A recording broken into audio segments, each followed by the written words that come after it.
This is DC. Like, if he doesn't like something you have said and he ever runs into you, he's gonna tell you. That's who he is. It's in his DNA. He's gonna be very upfront with you.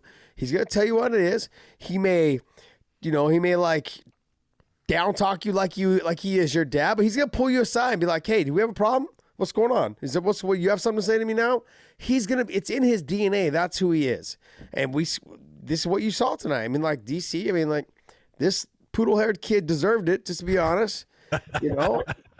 What'd you think was going to happen if they ran into each other? You think DC would like walk in like, "Oh, it's okay, Jake. It's okay. I get it. You're a YouTube guy and you're trying to make your no, absolutely not. That is not DC. He is not going to do that. Fuck no. He's going to tell him exactly what he wanted. That's exactly probably what happened. So I don't know. What do you think, John? I think I love DC, but he needs to just look at Jake Paul and go, "Not even worth my time, son." That's really the way to do it. There comes a point where there's nothing there. Let's just be honest. There's nothing there. Daniel's retired. Daniel's got nothing to prove. And Jake Paul can run his mouth all he wants. And why Daniel's going to let it affect him? Shouldn't. Daniel's bigger than that. And so I just look at it and go, you can't be the dad to everybody and tell them, "Hey, son, knock off your shit or I'll fucking knock you out." Just can't do it, because he's going to be able to say what he wants. He's got a lot more little YouTubers or Twitter or Instagram followers than DC, and he's gonna run his mouth and do his shit.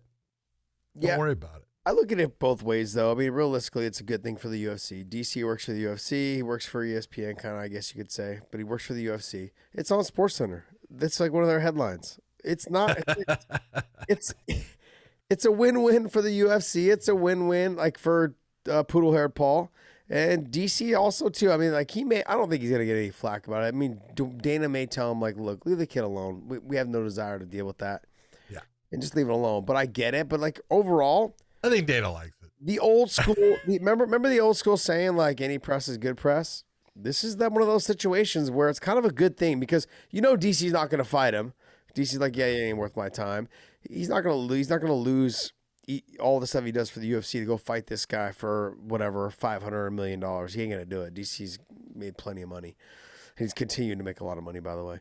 There you go. So this kid, it has no desire for it. So it's just really good. It's a little bit of PR. Any type of PR like this is good for the UFC. So just get talked about even more. That's all it is. Yeah. 100% agree.